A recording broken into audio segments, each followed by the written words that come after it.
नमस्कार, आज की खबर में आपका स्वागत है। मैं हूं आपके साथ शिखा मेहरोत्रा। आप देख रहे हैं 5 की पंचायत। मोदी सरकार के तीसरे कार्यकाल का पहला बजट आज पेश किया गया। वित्त मंत्री निर्मला सीतारमण ने बजट पेश करते हुए ये साफ कर दिया कि इस बार का बजट महिला, युवा, गरीब और किसानों यानी अन्नदाताओं को समर्पित है। इस बजट में कई खास चीजें देखने को मिली, लेकिन अब इस बजट को लेकर राजनीति चरम पर है, क्योंकि आंध्र प्रदेश और बिहार को यहां पर खास पैकेज दिया गया है। जब से भारतीय जनता पार्टी की तीसरी बार सरकार बनी थी, गठबंधन की सरकार बनी थी, तब से ये चर्चाएं तेज थी कि इस बार आंध्र प्रदेश और बिहार की तरफ से इस बार दबाव बना रहेगा और कई मांगे भी देखने को मिलेंगी और देखने को मिली भी थी। विशेष राज्य के दर्जे की मांग करी जा रही थी, लेकिन अब जब बजट पेश किया गया है तो वित्त मंत्री निर्मला सीतारमण ने एनडीए के 2 खास सहयोगियों को साधने की कोशिश करी है और एक अच्छा खासा बजट दिया गया है जिससे विकास हो सकेगा। और अभी नहीं, पहले से ही इस चीज की मांग भी करी जा रही थी कि विशेष राज्य का दर्जा दिया जाए या फिर एक विशेष पैकेज दिया जाए ताकि मजबूत करा जा सके राज्य को। ऐसे में जब ये बजट पेश किया गया तो उसके बाद से राजनीति चरम पर है। राहुल गांधी ने इसे सहयोगियों के तुष्टीकरण का बजट बताया है, तो वहीं मल्लिकार्जुन खड़गे ने भी इस बजट को लेकर निशाना साधा। उन्होंने कहा कि ये विकास का बजट नहीं है। ममता बनर्जी ने कहा कि बंगाल के लिए कुछ दिया नहीं गया है। ऐसे ही तमाम आरोप लगाए गए हैं। चंद्रबाबू नायडू का भी इस पर बयान आया है, वो काफी खुश नजर आए। उन्होंने कहा कि जो राज्य वेंटिलेटर पर था उस राज्य को ऑक्सीजन दिया गया है। नीतीश कुमार ने कहा, पहले से मांग कर रहे थे, अब केंद्र सरकार ने हमारी मांग पूरी करी है, सुना है, ऐसे में हम खुश हैं। तो तमाम तरह की प्रतिक्रियाएं सामने आ रही हैं। अखिलेश यादव की भी तीखी प्रतिक्रिया सामने आई है। तो कहीं पे खुशी है, कहीं पर गम है, लेकिन इस गम के पीछे की वजह क्या है, इसी पर करेंगे आज 5 की पंचायत। उससे पहले कुछ बयान सामने आए हैं, उसको सुनते फिर चर्चा की शुरुआत करते हैं। आम बजट 2024-25 आत्मनिर्भर एवं विकसित भारत के निर्माण का एक आर्थिक दस्तावेज है। इस आम बजट में अंत्योदय की पावन भावना, विकास की असीम संभावना और नवोन्मेष की नवदृष्टि है। इस आम बजट में अन्नदाता किसानों की समृद्धि के लिए 1,52,000 करोड़ रुपए, कृषि और सहायक सेक्टर के लिए, महिला सशक्तिकरण के लिए 3 लाख करोड़ रुपए से अधिक का प्रावधान किया गया है। आज माननीय मोदी जी की सरकार ने जो बजट प्रस्तुत किया है वो देश की आधारशिला को मजबूत करने वाला बजट है, विकसित भारत के संकल्प को पूरा करने वाला बजट है। छात्रों का विशेष ध्यान रखा गया, महिलाओं को ध्यान रखा गया है, किसानों को मजबूती दी गई है और सबसे बड़ी बात यह है कि सरकारी कर्मचारियों का भी, निजी क्षेत्र के कर्मचारियों को भी टैक्स स्लैब में छूट प्रदान की गई है। मैं बजट की भूरी भूरी प्रशंसा करता हूं, सराहना करता हूं और माननीय मोदी जी का अभिनंदन करता हूं। प्रदेशवासियों को बहुत बहुत बधाइयाँ देता हूँ। देखिए, विपक्ष डिरेल्ड है, वो हताशा में है, फ्रस्ट्रेशन में है। माननीय मोदी जी ने सभी वर्गों का ध्यान रखा है और देश की आधारशिला को, विकसित भारत के संकल्प को पूरा करने वाला बजट है।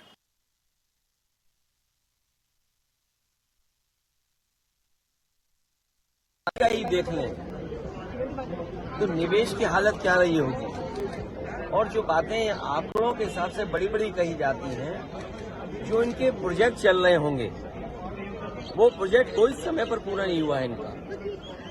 अब मान लीजिए सरकार बचानी है तो अच्छी बात है कि बिहार को, आंध्र प्रदेश को कुछ विशेष पैकेज या विशेष योजनाओं से जोड़ा गया है, लेकिन उत्तर प्रदेश जैसा प्रदेश जो प्रधानमंत्री देता है, क्या वहाँ के किसान के लिए कुछ बड़े फैसले हैं? किसान की फसल की पैदावार, उसकी कीमत के लिए क्या कोई इंतजाम है? कहने को तो याद होगा आप सबको कि पिछली बार कहा था कि मंडी और एग्रीकल्चर इंफ्रास्ट्रक्चर के लिए स्ट्रेंथन करने के लिए लाखों करोड़ रुपए हैं। अगर वो इंफ्रास्ट्रक्चर स्ट्रेंथन हुआ था तो इसका मतलब किसान की आय दोगुनी होनी चाहिए या किसान की आय बढ़नी चाहिए थी, वो तो नहीं बढ़ी। तो किसान के साथ संकट पैदा किया इन्होंने। बेरोजगारी इन्होंने बढ़ाई है। 10 साल में जो इतनी बेरोजगारी बढ़ गई उसको कैसे कम करें, और वो भी आधी अधूरी नौकरी से। आप 2 साल की, 1 साल की या कुछ ट्रेनिंग करा करके नौकरी या रोजगार का सपना दिखा रहे हैं। देश का नौजवान अपना भविष्य बनाने के लिए पक्की नौकरी चाहता है। मौजूदा सरकार में आप चीजें तो लेके आते हैं लेकिन आप उनको परस्यू नहीं करते हैं, विच इज वेरी सैड। लेके उनकी सेफ्टी को लेके होना चाहिए महिलाओं के, कुछ भी नहीं है। मैं समझती हूँ किचन का ध्यान नहीं रखा गया है क्योंकि सरकार महंगाई के बारे में कोई स्टेप्स लेना ही नहीं चाह रही है। और जहाँ तक हम देखेंगे तो जो परचेजिंग पावर है जो रूरल एरियाज में है वो लगातार घटती जा रही है, इसके ऊपर भी कोई ध्यान नहीं दिया गया। तो ये बजट पहला तो बहुत निराशजनक बजट है। दूसरा, ये अपना सिंहासन बचाने के लिए ये बजट किया गया है। तीसरा, जो किसानों के लिए हम अपेक्षा कर रहे थे एमएसपी गारंटी का, और कानूनन उसको कुछ एमएसपी को मजबूत ही देख लें तो निवेश की हालत क्या रही होगी। भारतीय जनता पार्टी का ये बजट पूरी तरह से खोखला है और एक आम व्यक्ति को निराश करने वाला है। जिस तरह से महंगाई की मार लगातार बढ़ती चली जा रही है, जिस तरह से खाद्य पदार्थों की महंगाई बढ़ रही है, पर भारतीय जनता पार्टी ने उसको लेकर उस पर कोई भी एक्शन प्लान नहीं दिया है।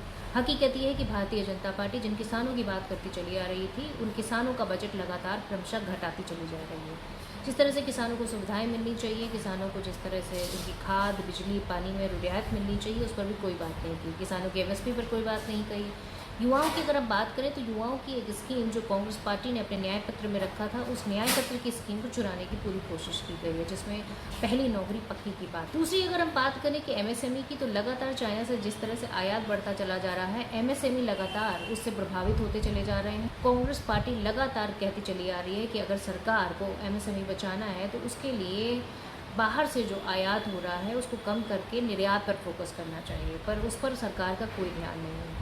इस तरह अगर बजट देखा जाए तो पूरी तरीके से बजट निराशाजनक है और आम आदमी की अपेक्षाओं पर कभी भी कहीं भी पूरा नहीं करता, क्योंकि टैक्स स्लैब ऑलमोस्ट सेम है, तो इसमें किसी तरह की कोई रियायत मिलती नज़र नहीं आ रही है।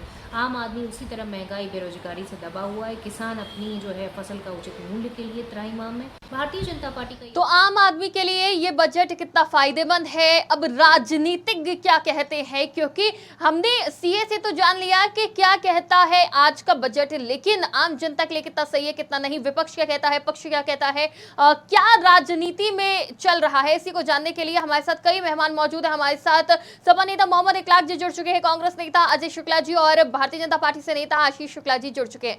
सभी मेहमानों का बहुत बहुत स्वागत है। तो सबसे पहले इकलाक जी, बजट से नाराजगी क्यों? अखिलेश यादव, डिंपल यादव, सभी पूरा इंडिया गठबंधन के जितने भी नेता है, बड़े चेहरे, सब नाराज नजर आ रहे, क्यों? जबकि भारतीय जनता पार्टी तो इस बजट के बाद अपनी पीठ थपथपा रही है कि हमने बेहतरीन बजट पेश किया है। देखिए, सबसे पहले तो बहुत बहुत धन्यवाद आपका और आप सभी को और आपके दर्शकों को मेरा सलाम और नमस्कार जी। जैसा आपने कहा कि भारतीय जनता पार्टी अपनी पीठ थपथपा रही है, अगर ये ऐसा काम जनता के लिए करते तो जनता इनकी पीठ थपथपाती, ना तो खुद से अपनी पीठ थपथपाती। ये लोग वो लोग हैं जो काम नहीं करेंगे कुछ भी। इन्होंने बजट पेश किया, सांसद डिंपल जी ने कहा, उन्होंने कहा कि महिलाओं की सुरक्षा पे क्या बजट आया, आदरणीय अखिलेश यादव साहब ने कहा किसान पे क्या बजट आया, युवाओं पे क्या बजट आया, महंगाई पे क्या बजट आया। महंगाई क्या हो रही है? आप कह रहे हो सोना सस्ता कर रहे हैं, चांदी सस्ता कर रहे हैं, क्या दाल इस देश में सस्ती हुई है? क्या राशन इस देश में सस्ता हुआ है? क्या इस देश में युवाओं को रोजगार मिल गया है? आम जन की जो चीजें हैं इस देश में, आप कह रहे हो हम इनकम टैक्स में छूट दे रहे हैं। अरे सर, इनकम टैक्स इस देश से गरीब नहीं भर पाता क्योंकि उसकी इतनी आय नहीं होती। आज आपके बजट में अयोध्या एकदम दूर रहा। अयोध्या के दम पे राजनीति करने वाली भारतीय जनता पार्टी अयोध्या में कुछ भी नहीं बोलती जी, कि वहां के लिए हम कुछ करेंगे। वहां के भ्रष्टाचार जो है उस पर कुछ नहीं बोलती है। तो ये बजट जिस तरीके से शीर्ष नेतृत्व कह चुकी है, आदरणीय अखिलेश यादव साहब कह चुके हैं, इंडिया गठबंधन कह चुका है कि ये अपनी कुर्सी बचाने का बजट है, तो ये बजट उसी तरीके से। क्यों कुर्सी बचाने का? क्यों ये बार बार क्यों कहा जा रहा है सभी विपक्षियों की तरफ से कि कुर्सी बचाने का? अगर बिहार और आंध्र प्रदेश को एक स्पेशल पैकेज दे दिया गया है तो उसमें क्या बुराई है? हाशिए पर अगर ये राज्य थे, अगर उनको आगे बढ़ाने की एक पहल करी जा रही है तो उसमें बुराई क्या है? कहां से कुर्सी वाली बात आ गई? नहीं, बिल्कुल, अगर बैसाखी के हिसाब से चल रहे हैं तो हाशिए पे अगर ये राज्य थे तो पिछले 5 साल में भी ये इनके सहयोगी थे, क्यों नहीं स्पेशल पैकेज उनको दे दिया गया? आज जब जरूरत पड़ी कि कहीं ये लोग अपना समर्थन न खींच लें, तो अपनी कुर्सी बचाने के लिए इन 2 राज्यों को इन्होंने बजट दिया। ये बात करते हैं। अगर आप इससे पहले जैसा आप कह रही हैं कि भारतीय जनता पार्टी या ये राज्य इतने पिछड़े थे, तो ये सरकार के तो साथ थे, बिहार नीतीश जी तो थे, दे देते, क्यों नहीं दे दिया अब तक?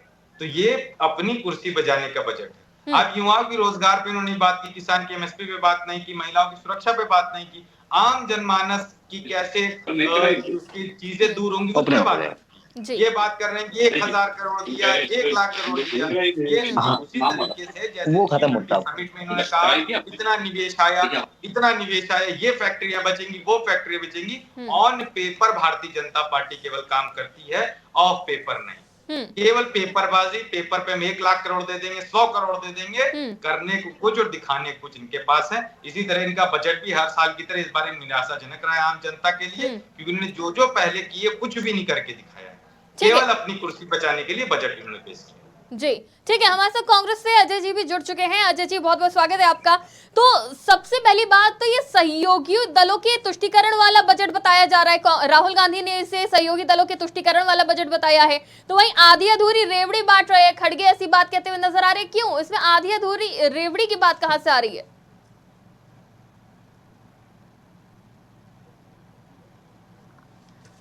समस्या बजट के टाइम आपने उठाई है जी। सिर्फ कहना है इस बात के लिए कि अगर इन्हें जनता का दर्द है, ये इस गवर्नमेंट को पहले भी मैं कह चुका हूँ, आज भी कह रहा हूँ, ये गवर्नमेंट जो है एक तरीके से लाला उन लोग की तरह काम कर रही है, व्यापारी की तरह। वो ये देखती नहीं है कि कितना जीएसटी जमा हो चुका, उसके अनुपात में आपने जनता को क्या दिया? कुछ नहीं दिया। मगर पहले भी सरकारें रही हैं, उन्होंने हमेशा कभी भी अपने 2 मित्रों को फायदा पहुंचाने के लिए, 4 के पहुंचाने के लिए कभी बात नहीं करी। ये जितना भी बजट बनता है, अपने जो परम मित्र हैं उनको फायदा पहुंचाने के लिए कि किस तरीके से वो खाद का भंडारण करें, किस तरीके से वो फिर बेचे, उस तरीके से ये बजट है। मैं ये कहना चाहूंगा, मोदी सरकार ने ये बैसाखियों में जो सरकार चल रही है, क्या कारण है कि आपने आंध्र प्रदेश में और खाली बिहार में ही आपने जो इनका फाइनेंशियल इनको दिया है, क्या कारण है? क्या भारत में आपने चश्मा एक लगाना चाहिए, सफेद चश्मे से काम करना चाहिए, ना कि आपको एक चश्मा अलग और दूसरा अलग। जनता भ्रमित है और आपने जनता के लिए कुछ नहीं दिया है। वही बात है कि पुरानी बोतल है और नया जूस लगाने की कोशिश कर रहे हैं, दोनों ही चीजें खराब हो चुकी हैं। जनता का मोह भंग हो चुका।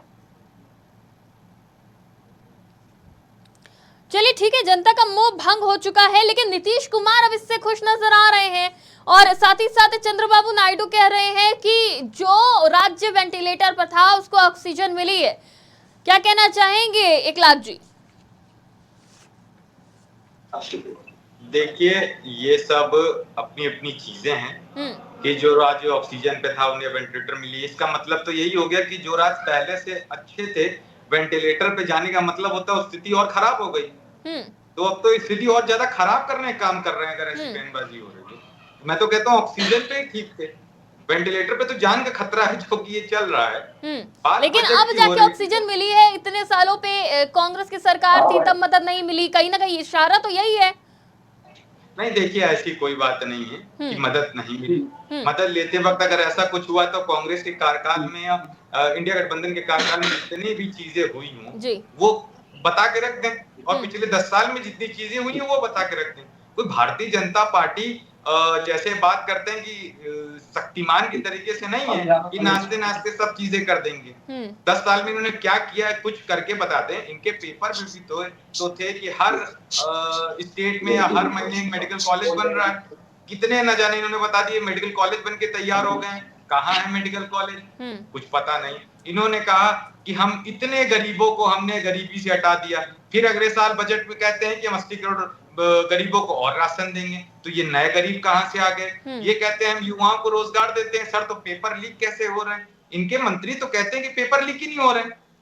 सड़क रेल दुर्घटना होती, माफ करिएगा, रेल दुर्घटना में इनकी मंत्री कहते हैं कि कोई दुर्घटना नहीं होती है। बिहार में पुल गिरते हैं, नीतीश जी बड़े नेता है मगर नीतीश जी भी कहते हैं कि पुल ही नहीं गिरते हैं। मंदिर से सोना गायब हो गया, वहां के शंकराचार्य जी कह रहे हैं, मगर प्रधानमंत्री कह रहे कोई सोना ही नहीं गायब हुआ। तो कहने की बात तो ये है कि करते कुछ हैं और कहते कुछ हैं। इनके ऊपर जनता भरोसा कर रही है, कैश के हिसाब से करे। मैंने आपसे देखिए पहले भी कहा जी, गरीबी के लिए इन्होंने क्या काम किया, हमारे किसान भाइयों के लिए इन्होंने क्या काम किया, महिलाओं के लिए इन्होंने क्या काम किया, युवा जो आज बेरोजगार है उनके लिए कौन से ऐसे काम कर दिया। आप कह रहे सब्सिडी देंगे, सर पहले नौकरी दे दीजिए उनको जी, नौकरी दे दीजिए। 8,000 10,000 12,000 नौकरी दी। मैं इससे पहले भी कई बार कह चुका हूँ कि अगर स्विगी जोमेटो और इस तरह की कंपनियां नहीं होती तो आज इस देश का युवा इतना बेरोजगार हो जाता है जिसकी हम आप कल्पना नहीं कर। लेकिन टैक्स पेयर्स को तो राहत दी है ना, सबसे पहली नजर होती है वो टैक्स पेयर्स पे होती है कि टैक्स पेयर्स को क्या दिया, कितनी राहत दी। टैक्स पेयर्स को राहत देते हुए नजर आए हैं, नए स्लैब में जो है राहत दी गई है। देखिए टैक्स पेयर को राहत मिली, क्या मिली, 6 लाख तक था उसको 7 लाख 1 लाख बढ़ा दिया गया। दूसरी चीज आप देखिए सेंसेक्स गिर गया, निफ्टी बैंक जो थे वो गिर गए, कितने रुपए लोगों का जो निवेश था वो नुकसान हो गया। दूसरी बात क्या पेट्रोल डीजल सस्ता हुआ, जो आम रूप अगर पेट्रोल डीजल सस्ता हो जाएगा तो इस देश में महंगाई कम हो जाएगी, उस पर कोई बात नहीं हो रही है। तो बात ये कौन सी कर रहे हैं, हवाई बातें कि 1,000 करोड़ दे दिया, 5,000 करोड़ दे दिया। ऐसे तो कहें सर हमने 1 लाख करोड़ दे दिया, हमने काम करने पे आए तो 1 रुपए का काम नहीं हुआ है। तो इनका बजट तो ऐसे ही है, करना कुछ है दिखाना कुछ है, बस अपनी कुर्सी बचाना है, इसलिए ये चीज करनी है। चलिए ठीक है अजय जी, किस तरह से देखते हैं आज के बजट को? इसमें कई चीजें सस्ती भी करी गई हैं, जैसे सोना चांदी ज्वेलरी और मोबाइल, इन सब चीजों को सस्ता किया गया है। देखिए सबसे बड़ी बात ये जो भारत देश है हमारा, ये प्रजातंत्र है, हमारे लोग परेशान हैं। हमारे लोग ये चाहते हैं जो गरीबी रेखा से नीचे हैं या गरीबी रेखा पे हैं, वो चाहते हैं कि छूट मिले, हमें सस्ती चीजें मिले। आप बात करते हैं कि हम थर्ड उसकी बनने वाले हैं। आप जब 92 करोड़ लोगों को 80 करोड़ लोगों को आप जब उन्हें मुफ्त का राशन दे रहे हैं तो कैसे पॉसिबल है कि आप सब चीजें कर सकते हैं।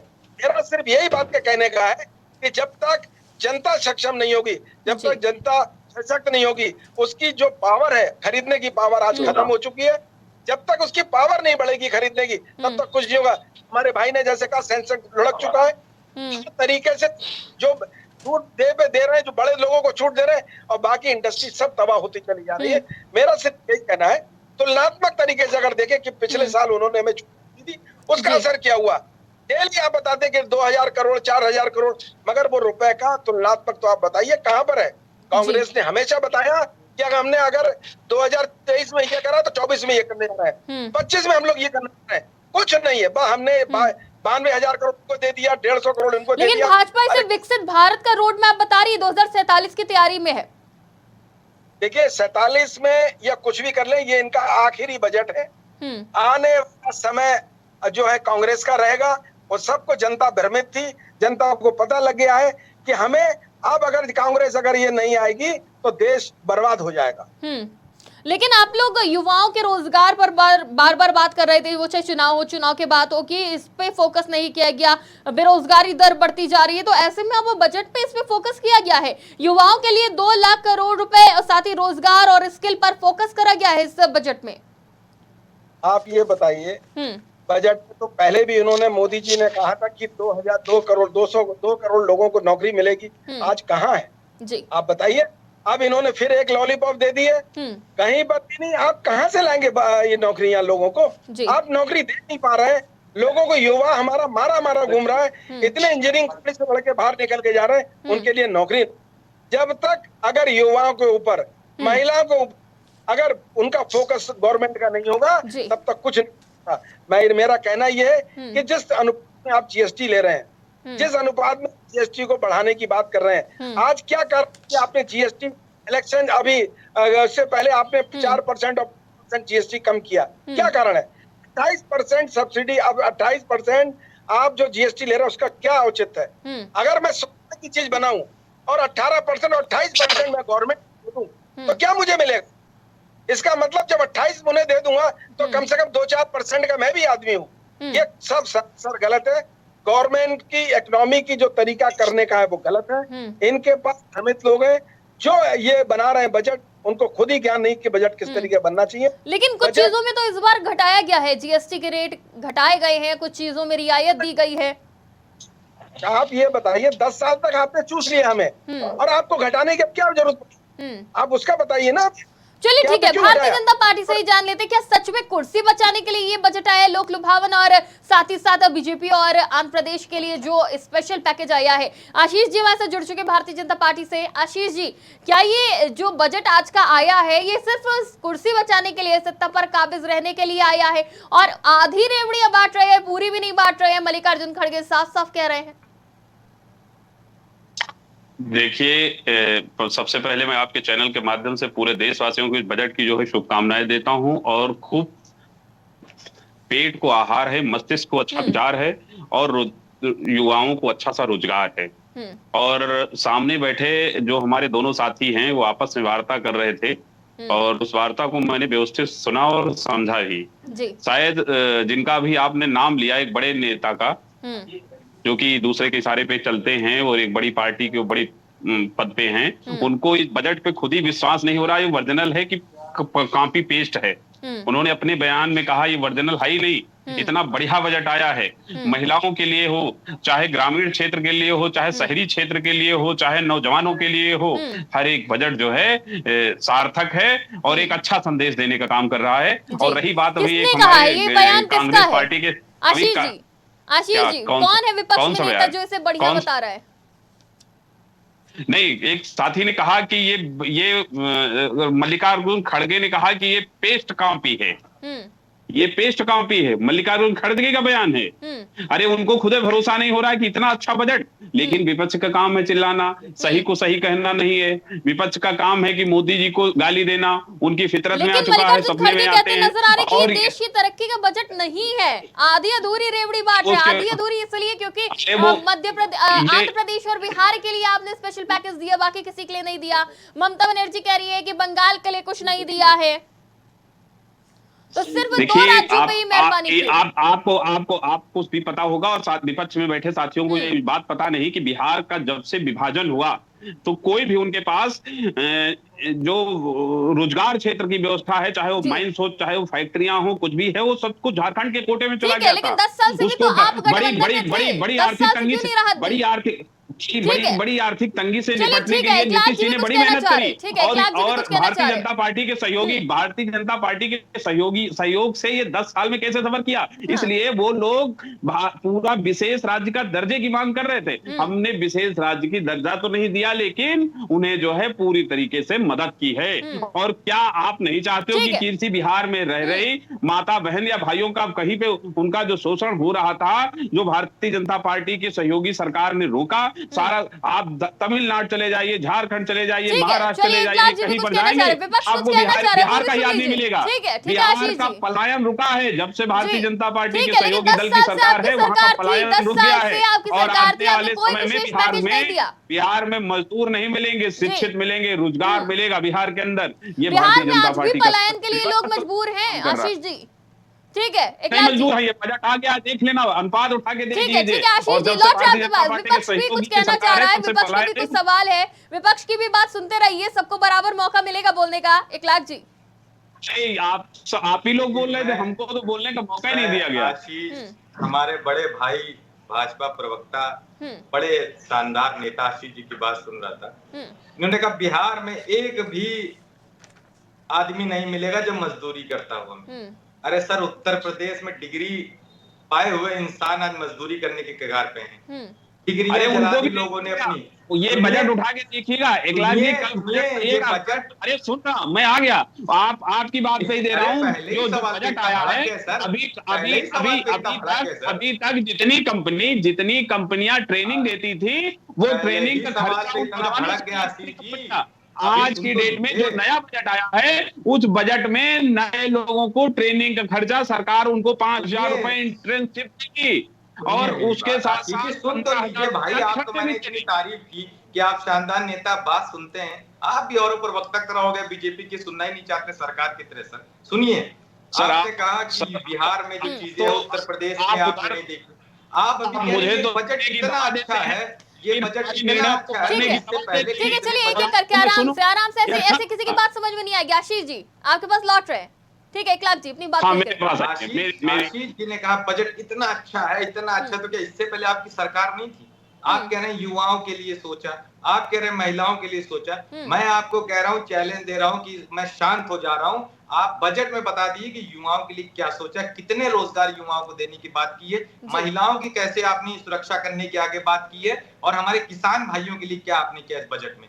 तीन चीजें आप अगर हमें बता दे, संतुष्ट करते, मैं सुनने के लिए तैयार। ओके, आशीष जी जवाब दे। देखिए, किसानों के लिए 266 लाख करोड़ रुपए, नौजवानों को 3 लाख करोड़ रुपए, मेरी अरे रुक जाइए, और कृषि क्षेत्र में 3 लाख करोड़ रुपए लमसम, और 10,000 करोड़ रुपया, 10,000 लाख करोड़ रुपया नौजवानों के रोजगार के लिए बजट में आया हुआ है।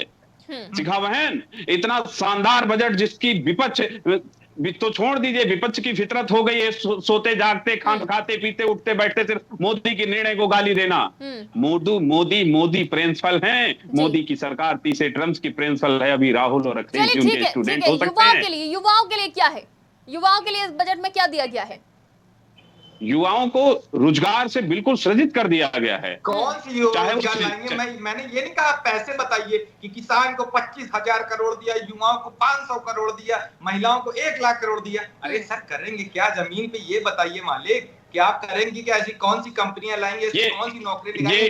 पेपर आपसे कराए नहीं जाते, रोजगार की बात किस मुंह से करने आते हैं आप लोग? सर, पेपर लीक आप लोग कराए जाते हैं, व्यवस्थित पुराने भ्रष्टाचार को। क्यों बनने चाहते हैं आप लोग?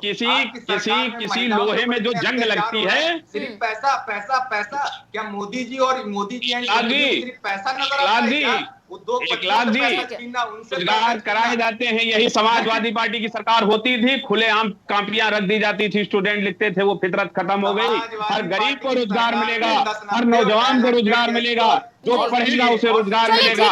पूंजीपतियों जुगाड़दारियों का अधिकार खत्म हो जाएगा। आशीष जी, सभी विपक्ष सवाल कर रहा है इस वक्त भारतीय जनता पार्टी लोक सेवा आयोग की 56 भर्तियों पर मैं 84 भर्तियों पे मैं जाना चाहता हूँ। आप क्या बात कर रही? रोजगार मिलेगा, जो पढ़ेगा वो मिलेगा, गरीब को रोजगार मिलेगा, गरीब को नौकरी मिलेगी। नीट में जितने अपराधी हैं, जितने भी अपराधी, रोजगार मिलेगा, वो पढ़ेगा। चलिए ठीक है, लौटते हैं आपके पास आशीष जी। ठीक है अजय जी, 100% मिलेगी, 100% मिलेगी, 100% मिलेगी। लोग हमारे बेरोजगार घूम रहे हैं, आपके हिसाब से मिल रही है, आप उठा नहीं, सरकार इस काबिल योग्य नहीं है कि पेपर लगा पाए भाई। एक भर्ती के पेपर का पुलिस की पेपर लीक किसने कराया? यूपी सरकार में हुआ। आपकी सरकार इस योग्य नहीं है कि पेपर करा पाए, ढंग से रोजगार मिल पाए उनको। जी सुनिए, पुलिस की भर्ती कर रहे हैं, हमारे युवाओं को कह रहे हैं कि उस योग्य नहीं है। ये इसमें धांधली करते हैं। अगर नौकरी नहीं दे सकते हैं तो उनको आयोग और योग चलिए ठीक है, कहिए। सरकार ने 44 लाख दे सकते हैं, योग और आयोग कहने की बात मत करिए आप। ये क्या पेपर लीक नहीं, नौकरियों के पेपर लीक आप कराएं, और आयोग और योग हमारे। ठीक है, कोई जवाब है आशीष जी? आपके पास पेपर लीक होता है, तमाम चीजें देखने को मिल रही है, अव्यवस्थाएं देखने को मिलती है।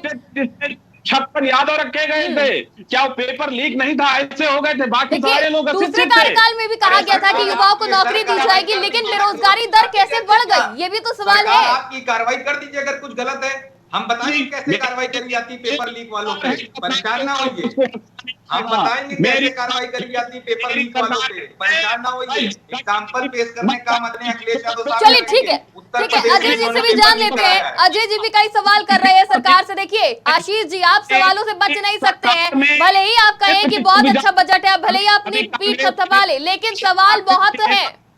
नेता अभी साथ बोल रहे थे, शिखा बहन कांग्रेस के साथी अभी बोल रहे थे, मैं उनको व्यवस्थित सुन रहा था, सुनने में मुझे नजर आ रहा था। आशीष जी लौट रहे। देखिए सभी को हमें वक्त देना है, सभी को वक्त देना है, किसी की भी बात यहाँ पे रुकनी नहीं चाहिए, सबकी बात यहाँ पे सुनी जाएगी।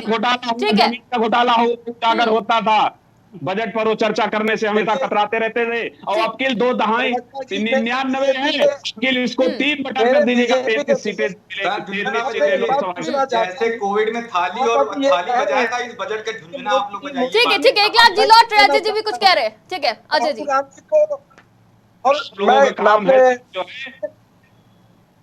अपने बीजेपी प्रवक्ता से कहना चाहता हूँ, हमारे आदरणीय भाई साहब बैठे हैं जी, वो अभी ये कह रहे थे विपक्ष के लोग मोदी मोदी कहते हैं। मैं ये इनसे जानकारी चाहता हूँ कि जिस समय मोदी जी या बीजेपी के लोग बोलते हैं, वो चलो यहाँ के लोग तो मोदी जी को पूछते हैं, आप राहुल गांधी को पूछते हैं आप सोनिया जी को गाली दे रहे हैं, आप जवाहरलाल नेहरू को गाली दे रहे हैं, आप इंदिरा जी को गाली दे रहे हैं। अरे क्या उचित है? इंदिरा गांधी ने देश को क्या दिया? आप खुद समझ लिए, सुई तक नहीं बनाते थे तो कांग्रेस ने 70 साल में ये चीजें दी हैं। आपको समय रची है।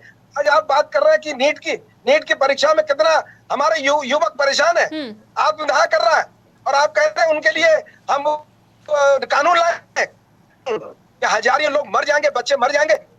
आपसे पूछिए जिस तरीके से उन्होंने अपने पैसे जोड़ भारतीय जनता पार्टी की सरकार में उजागर हुआ। ये सदियों से आप लोग भ्रष्टाचार करवा रहे थे, मैं खुला बोल रहा हूँ। ये भारतीय जनता पार्टी की सरकार ने भ्रष्टाचार को उजागर किया है, और अपराधियों को, चाहे वो नकल माफिया हो, चाहे वो शिक्षा माफिया हो, चाहे वो माफिया हो, चाहे वो गवर्नमेंट करने आते हैं भाई यहाँ पे बैठ के। ठीक है, एक एक करके अगर आपने उजागर किया है, लेकिन लगाम कितनी लगाई आशीष जी? 10 साल से आपकी सरकार है, तीसरी बार आपको जनता ने चुना है, क्या कदम उठा रहे हैं आप?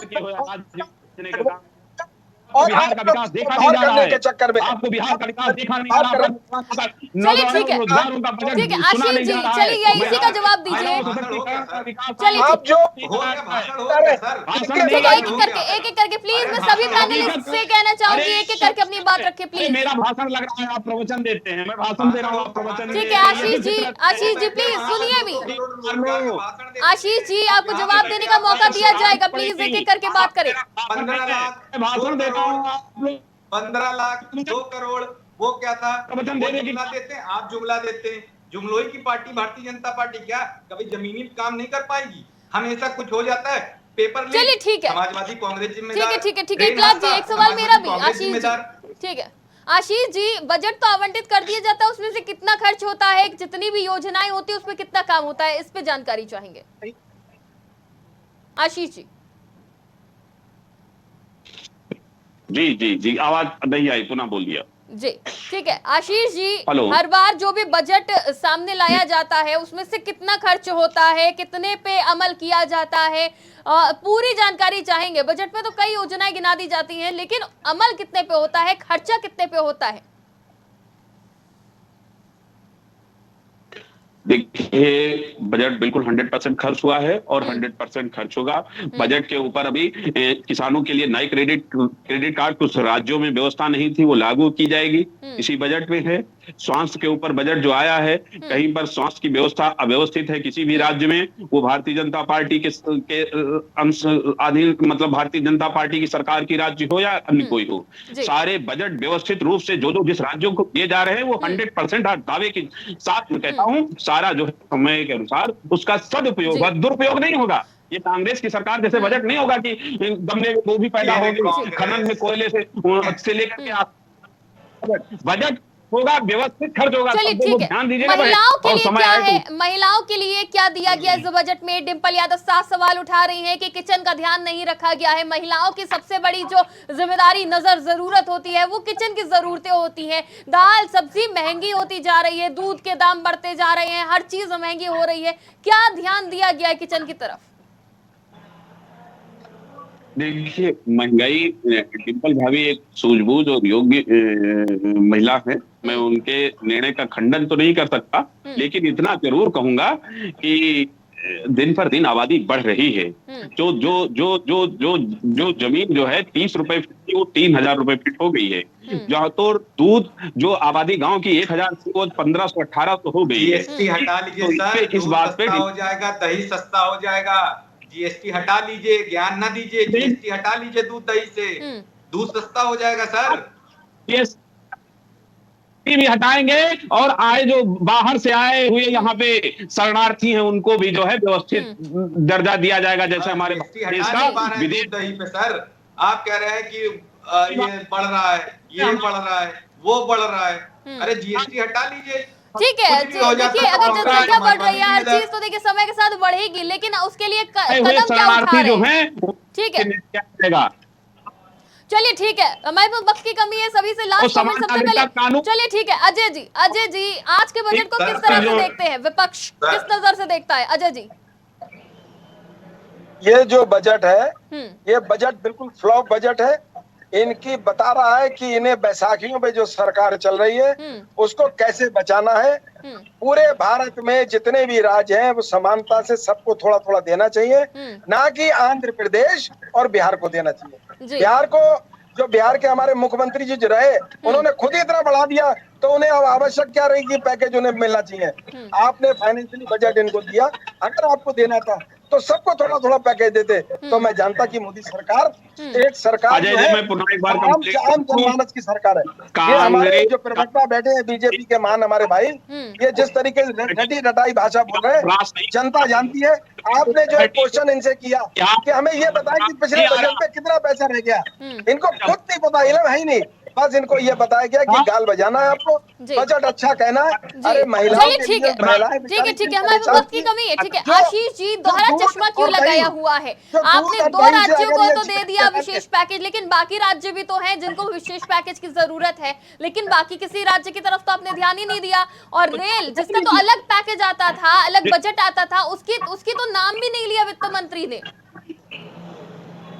रेल का भी बजट है। मैंने पहली लाइन में कहा कि पेट को आहार भी मिलेगा, पूरे देशवासियों की, पूरे देश का आया है, फिलहाल में आया है और राज्य का जो। लेकिन सबसे बड़ा सवाल तो ये है कि जिस रेलवे का बजट ही अलग होता था, जिसको एक साथ शामिल किया गया, उसको बजट से तो एकदम गायब कर दिया गया, कोई नाम तक नहीं लिया गया, कोई ऐलान नहीं। ये कैसा बजट है? देखिए ऐसा है, तो डेवलपमेंट बजट बना हुआ लगभग 60 करोड़ रुपए की बजट है, उसमें सारे बजट ऐसे शामिल हैं। तो रिसर्च बजट है वो 22 करोड़ रुपए का लमसम है, तो वो सारे ऐसे एक को न खोल 6-7 मुनियों में पूरा उसको कंप्लीट कर दिया गया है। और उसको अलग अलग तरीके से सुबह आप भी उसको डिफाइन करेंगी, प्रवक्ता भी डिफाइन कर रहे हैं, और जो है कल अखबार भी उसको व्यवस्थित लिख देगा। चलिए ठीक है, चला गया। ठीक है इकलाक जी, किस तरह से देखते हैं आज के सब बजट को? विपक्ष तो हमलावर है क्योंकि बिहार और आंध्र के लिए स्पेशल पैकेज दिया गया है, लेकिन उसके अलावा जिस तरह से ऐलान किया गया है युवाओं के लिए, किसानों के लिए, किस तरह से देखते हैं? देखिए, समाजवादी पार्टी राष्ट्रीय अध्यक्ष आदरणीय अखिलेश यादव साहब ने साफ कह दिया, उन्होंने कहा है कि युवाओं के लिए, देखिए भारतीय जनता पार्टी ने इससे पहले भी कहा था, जब सरकार नहीं बनी थी, कि हम 2 करोड़ रोजगार देंगे, हम महिला की सशक्ति बढ़ाएंगे, किसान की आय दोगुनी करेंगे। अरे 10 साल हो गए इनकी सरकार को, पूरे 11वां साल चल रहा है। ये कहते हैं अब तक का सबसे अच्छा बजट है, और एक चीज याद रखिएगा, जब भी बजट आता है कहते हैं अब तक का सबसे अच्छा बजट। अरे ये करोड़ दिया, उतना करोड़ दिया, जैसे कोरोना में ताली और थाली बजाया, अब ये बजट का झुंझुना बजाना चाहते हैं। इसके अलावा इनके पास कोई काम करने के लिए। और आंध्र प्रदेश की आपने बात की, आंध्र प्रदेश में आपने देखिएगा, आंध्र प्रदेश वो हड्डी बनेगी, ना ये उगल पाएंगे ना निगल पाएंगे। ये चलिए ठीक है, लेकिन फिर भी एनडीए के सहयोगियों को साधने के लिए निर्मला सीतारमण ने अपने पैकेज के माध्यम से एक बड़ा ऐलान कर दिया है, और हो सकता है कि अब जो विपक्ष का सपना था कि कुछ ही समय में गठबंधन की सरकार गिर जाएगी, शायद ऐसा संभव ना हो। फिलहाल के लिए आप सभी मेहमानों का बहुत बहुत शुक्रिया हमारे साथ जुड़ने के लिए, चर्चा में भाग लेने के लिए। हमारे साथ समाजवादी पार्टी से मोहम्मद इकलाक जी जुड़े हुए थे, बीजेपी से आशीष शुक्ला जी और कांग्रेस नेता अजय शुक्ला जी जुड़े हुए थे। सभी मेहमानों का बहुत बहुत शुक्रिया। तो माना ये जा रहा है विपक्ष हमलावर है, और यही माना जा रहा है कि प्रधानमंत्री नरेंद्र मोदी ने, भारतीय जनता पार्टी ने, एनडीए सरकार ने कहीं ना कहीं अपने जो सहयोगी है, मुख्य सहयोगी, उनको तो साध लिया है। आंध्र प्रदेश और बिहार को एक अच्छा पैकेज दे दिया है, लेकिन ये पैकेज और ये जो इस बार का 2024 का बजट आया है, वो विपक्ष को फूटी आंख नहीं सुहा रहा है, क्योंकि सिर्फ 2 राज्यों को स्पेशल पैकेज देना, बाकी किसी की तरफ ध्यान न देना, तो दोहरे चश्मा पहनने का आरोप लगाया जा रहा है, और ऐसा नहीं करना चाहिए सरकार को, विपक्ष का यही कहना है। फिलहाल तो भारतीय जनता पार्टी की तरफ से जो ये केंद्र सरकार की तरफ से बजट आया है, काफी अच्छा बताया जा रहा है, लेकिन विपक्ष ने इसकी कमियां गिना ही दी है। फिलहाल के लिए 5 की पंचायत में इतना ही। देश और दुनिया की तमाम खबरों के लिए देखते रहिए आज की खबर।